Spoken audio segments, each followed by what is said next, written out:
अलैकुम वरहमतुल्लाहि वबरकातुहू। जी व्यूअर्स, कैसे हैं आप सब? उम्मीद करती हूँ अल्लाह ताला के फजल और करम से खैर और आफियत के साथ होंगे।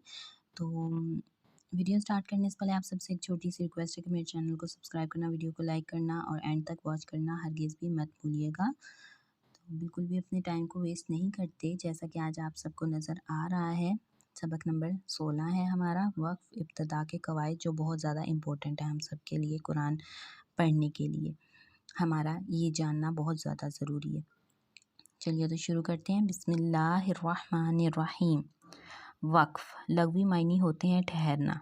इस्तिलाही तारीफ़ होती है गैर मौसूल कलमे के आखिर में सांस और आवाज़ को रोक कर इस कदर ठहरना कि सांस लिया जा सके।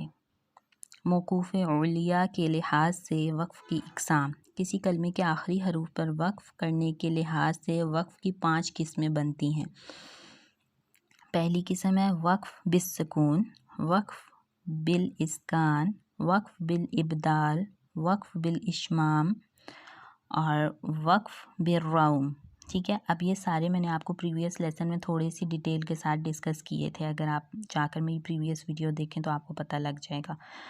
तो वक्फ़ बिस्सकून की डिटेल देखिए। कलमे का आखिरी हर्फ अगर पहले से साकिन हो तो वहाँ बग़ैर किसी तब्दीली के सांस और आवाज़ को रोक कर ठहरना, जैसे फ़रग़ब, क़ला वग़ैरह।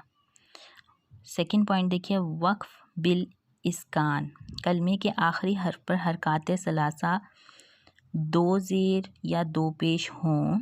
इसी तरह या के अलावा किसी और हर्फ के नीचे खड़ी ज़ेर और वाव के अलावा किसी और हर्फ पर उल्टा पेश हो तो इन तमाम सूरतों में आखिरी हर्फ को साकिन करके सांस और आवाज़ को रोक कर ठहरना, जैसे जाअला से जाअल, बिही से बिह और लहू से लह वग़ैरह। अब आगे देखिए वक्फ़ बिल इब्दाल। इसकी डिटेल देखिए। कलमे के आखिरी हर्फ पर अगर 2 ज़बर की तनवीन हो तो इसे अलिफ से बदल कर 1 अलिफ के बराबर ही लंबा करके ठहरना, जैसे सलामन से सलामा वग़ैरह। इसी तरह अगर किसी कलमे के आखिर में गोल ता हो, ख्वाह इस पर कोई भी हरकत हो, तो इसे हाय साकिना हा से बदल कर ठहरना, जैसे बक़रातुन से बक़रा वग़ैरह। वक्फ़ बिल इशमाम। कलमे के आखिरी हर्फ को साकिन करके होंठों से दम्मा की तरफ इशारा करना, जैसे उखर, उखरु, फ़ख़ूरुन वग़ैरह। वक्फ़ बिल इशमाम सिर्फ पेश और 2 पेश पर होता है। ठीक है। वक्फ़ बिल रौम।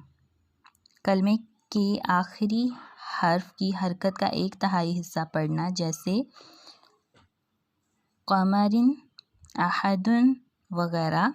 वक्फ़ बिल रौम ज़ेर 2 ज़ेर पेश और 2 पेश पर होता है।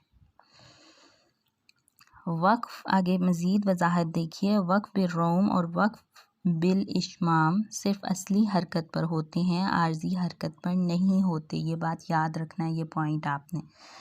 आगे देखिए वक्फ़ के मुतल्लिक़ ज़रूरी मालूमात हैं कुछ। वक्फ़ की तमाम इक़साम जानने के बाद ज़रूरी है कि तिलावत कुरान मजीद के दौरान इनके मुताबिक वक्फ़ किया जाए और दर ज़ील उमूर का ख़ुसूसी ख़्याल रखा जाए। पॉइंट नंबर 1 है, जहाँ गोल दायरा या रमूज़े औक़ाफ़ में से कोई रम्ज़ हो वहाँ वक्फ़ किया जाए। ऐसे मकामात पर वक्फ़ करने के बाद आदे यानी कि पीछे से पढ़ने की ज़रूरत नहीं, बल्कि आगे से इब्तिदा की जाए।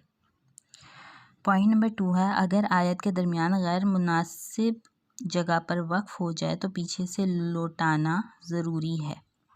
पॉइंट नंबर 3 है, जिस जगह वक्फ़ किया जाए वहाँ आवाज़ और सांस दोनों को तोड़ना ज़रूरी है। वक्फ़ करने या करते वक्त आवाज़ रोक लेना और सांस जारी रखना ऐब है, इससे बचना नहायत ज़रूरी है।